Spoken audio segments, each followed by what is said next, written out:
여러분 안녕하십니까? 사주 상담사 장세진입니다. 일상에서 사용하는 언어 중에서 인성이 없다, 개념이 없다는 말이 있는데요. 이 말이 사주에서 말하는 인성과 같은 걸까요? 그렇습니다. 일상에서의 인성과 사주에서의 인성은 같은 의미로 무인성을 의미합니다.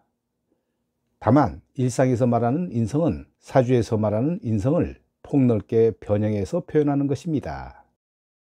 이런 식의 사주 역학 표현이 우리 언어 중에 많이 사용되는데요. 인성은 그 중의 하나입니다. 오늘의 영상은 무인성 사주의 약점에 대해서 살펴보겠습니다. 무인성 사주란 사주 원국에 인성이 없는 경우를 말하지요.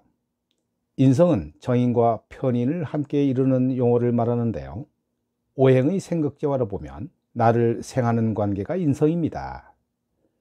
예를 들면 일간이 무토나 기토일 때 토를 생해주는 화오행이 인성에 해당하고요. 또 일간이 경금이나 신금일 때는 금을 생해주는 토오행이 인성에 해당합니다.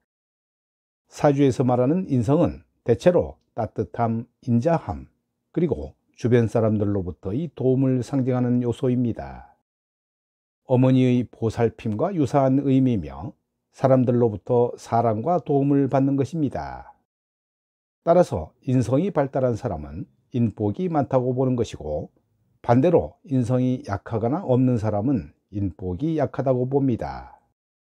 또한 인성은 공부나 문서를 의미하기도 해서 인성이 발달했다면 학문에 대한 관심이 많고 문서와 인연이 되는 경우가 많으며 자격증을 취득하거나 시험 합격, 부동산 매입에 유리한 면이 있다고 봅니다. 그런데 이러한 특성을 가진 인성이 내 사주에 없다면 어떤 현상들이 나타날까요? 무인성 사주의 경우는 보통 다음과 같은 약점이 나타날 수 있습니다. 첫째, 무심함과 생각의 깊이가 부족하지요. 종종 깊게 생각하거나 미묘한 감정의 뉘앙스를 이해하는데 어려움을 겪을 수 있는데요. 이는 상황이나 사람에 대한 빠른 이해와 반응이 필요할 때 상당한 어려움과 지장을 초래할 수 있습니다. 둘째는 인복이 약합니다.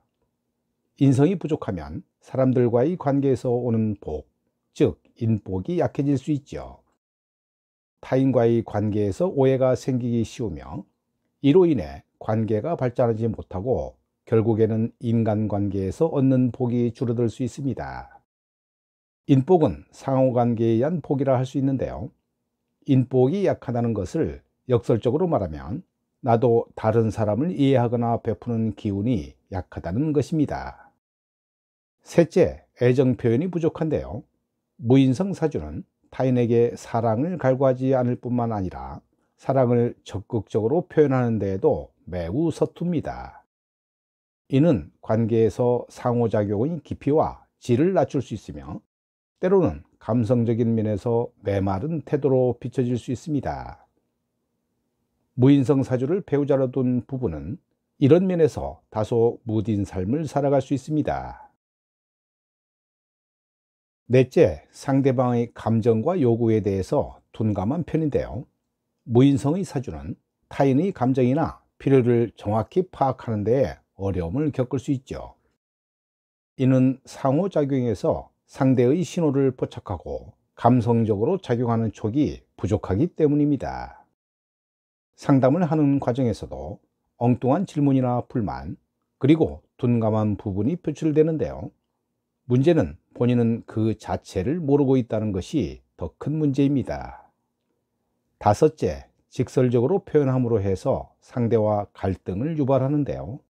이들은 자신의 생각이나 의견을 매우 직설적으로 표현하는 경향이 있습니다. 이러한 소통 방식은 때로는 상황이나 대화의 맥락을 충분히 고려하지 않아 오해를 불러일으키거나 불필요한 갈등을 유발할 수 있습니다. 직설적인 표현을 본인은 똑똑한 표현으로 착각하고 고쳐지지 않는 고질적이 된다는 것입니다.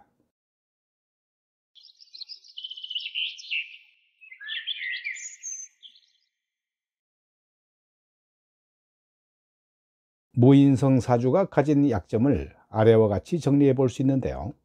상대방의 의중을 잘 파악하지 못하고 단순함을 선호하고 복잡한 것을 싫어하며 자제력이 부족합니다. 말을 함부로 하는 경향이 있고 애정결핍, 피해의식, 시기질투가 강하며 게으르기 때문에 순간 포착이 어렵고요. 직설적인 돌직구로 인해 대인관계가 나빠질 수 있습니다. 또 재산을 내 것으로 만드는 데 어려움이 있고 자기 주장과 고집이 강해 조직체에서의 근무가 어렵고 사회 적응의 어려움이 있습니다. 이러한 약점을 보완하기 위해서는 어떻게 하면 좋을까요? 우선 주변 사람들과의 관계에서 더 민감하게 반응하고 주의 깊게 행동할 필요가 있으며 사회적인 눈치를 기르는 연습이 필요합니다. 고집이 센 성향과 피해의식, 시기 질투와 같은 부정적인 감정을 버리고 긍정적인 생각과 개방적인 태도를 갖는 것도 매우 중요합니다. 공부에 대한 집착보다는 자신에게 맞는 기술이나 자격증 취득에 집중하고 실질적으로 써먹을 수 있는 기술을 배우는 것이 좋습니다. 무인성 사주는 재테크나 돈벌이에 어려움이 있는데요. 금전적으로 실속을 챙기는 게 좋고 신중한 계획과 관리에 의한 소비 습관을 들여야 합니다. 자기 주장을 강하게 펴고 싶더라도 때로는 참는 것이 필요하고요. 주변 사람들의 말에 경청하고 그들을 수용하려는 유연성을 발휘한다면 대인관계에 도움이 될 수 있고 사회생활에 적응해 나가는 것도 수월해질 것으로 봅니다. 이 명주는 자월 이민일주 여명으로 양인격 사주입니다. 식상이 강하고 시지 진토가 제살퇴과된 것이 불미한데요. 자식을 낳은 후 부부 사이가 좋지 않을 수 있습니다. 이민일주는 밥 먹고 사는데 아무런 지장이 없는 일주인데요. 여명은 내가 잘 나가면 남편과 사이가 좋지 않을 수 있고 내가 잘 나가지 못하면 남편하고는 큰 문제는 없습니다. 인중무토 편관이 월지 겁재자수와 암합하는 것이 좋지 않고 시지 진토 역시 흠집이 있는 편관이라 큰 도움이 되지 않습니다. 돈을 벌 수 있는 시기는 4대운, 5대운이 가장 좋으며 그 중에서도 4대운이 좀 더 좋지 않을까 판단하고요. 양인이라 전문직이나 전문 기술이 좋고 영업을 한다면 큰 규모의 전문 영업이나 사람 상대하는 직업이 어울립니다. 천간에 겁재가 있다고 해서 사업하면 안 된다고 할 수 있는데요. 천간의 겁재는 빼앗느냐 빼앗기느냐의 혼돈입니다. 내가 겁재돈을 빼앗아 올 수도 있고 돈을 많이 벌기 때문에 그만큼 많이 나가기도 합니다. 무재성 무인성 사주라 해서 쓸모없는 사주라고 단정짓는 실수는 하지 말고 위 명조만 봐서는 아주 잘 먹고 잘 사는 팔자라고 봅니다. 오늘 영상은 여기까지입니다. 여러분 대단히 감사합니다.